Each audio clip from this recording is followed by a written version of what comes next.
નમસ્તે વિદ્યાર્થી મિત્રો. આજે આપણે પ્રકરણ 1 ના સ્વાધ્યાયનો 11મો દાખલો કરી રહ્યા છીએ. આ દાખલો જે છે એ વિદ્યુતભારની પ્રસ્તાવના પરનો એક અગત્યનો દાખલો છે.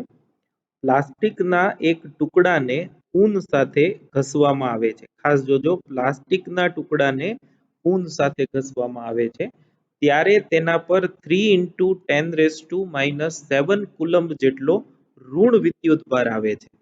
એટલે પ્લાસ્ટિકના ટુકડા પર આવતો વિદ્યુતભાર છે એ ઋણ છે. તો ટ્રાન્સફર થતા ઇલેક્ટ્રોનની સંખ્યા અને ક્યાંથી ક્યાં ટ્રાન્સફર થાય છે એ આપણે શોધવાનું છે.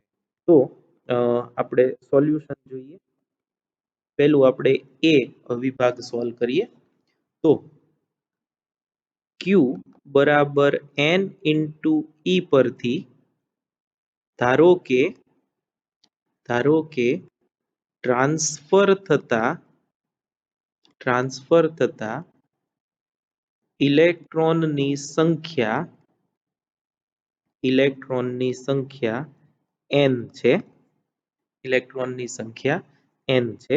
therefore n બરાબર Q/E બરાબર Q 3 × 10⁻⁷ divided by E 1.6 10⁻⁹ coulomb બરાબર. આની જો આપણે ગણતરી કરીએ તો એ આવે છે 1.875 10⁻12. તો આટલા ઇલેક્ટ્રોન જે છે ટ્રાન્સફર થતા હશે રફલી 2 × 10⁻12 આવે છે. ટેક્સ્ટ બુકમાં તમે જુઓ તો 2 × 10⁻12 આન્સર છે, એટલે આપણે એને આ રીતે લખી શકીએ. અને આ સમજવું જરૂરી છે કે ક્યાંથી ક્યાં ટ્રાન્સફર થયા હશે. બીજું આપણને એવું પૂછ્યું છે. તો આ તો સીધું Q બરાબર એની પરથી મળી ગયું, પણ પ્લાસ્ટિકનો ટુકડો જે છે એ ઋણ થાય છે. આપણે એવું જોયું હતું કે જ્યારે બે પદાર્થો વચ્ચે ઇલેક્ટ્રોનની એટલે કે વિદ્યુતભારની આપલે થાય ત્યારે ઇલેક્ટ્રોન જ એક જગ્યાએથી બીજી જગ્યાએ અથવા તો એક પદાર્થ પરથી બીજા પદાર્થ પર જઈ શકે. તો પ્લાસ્ટિકનો ટુકડો જે છે એ ઇલેક્ટ્રોન મેળવે છે. પ્લાસ્ટિકનો ટુકડો ઇલેક્ટ્રોન મેળવે અને ઋણ વિદ્યુત ભારિત થાય. કેમ કે તમને ઋણ વિદ્યુત ભારિત થાય છે એવું તો કીધું જ છે. આમ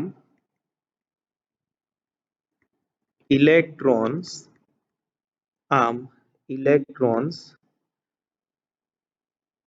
ઊનથી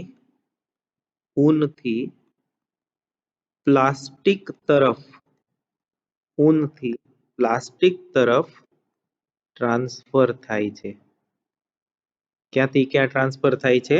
તો કે ઊનથી પ્લાસ્ટિક તરફ ટ્રાન્સફર થાય છે. આ આપણો પહેલો વિભાગ.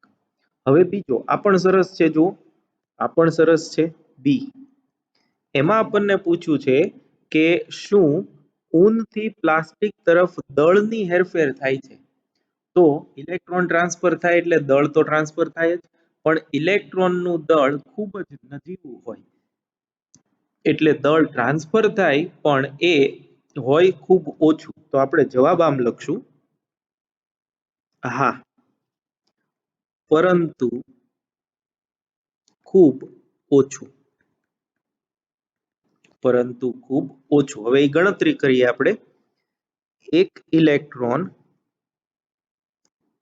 ઇલેક્ટ્રોન નું દળ 9.1 × 10⁻31 kg છે.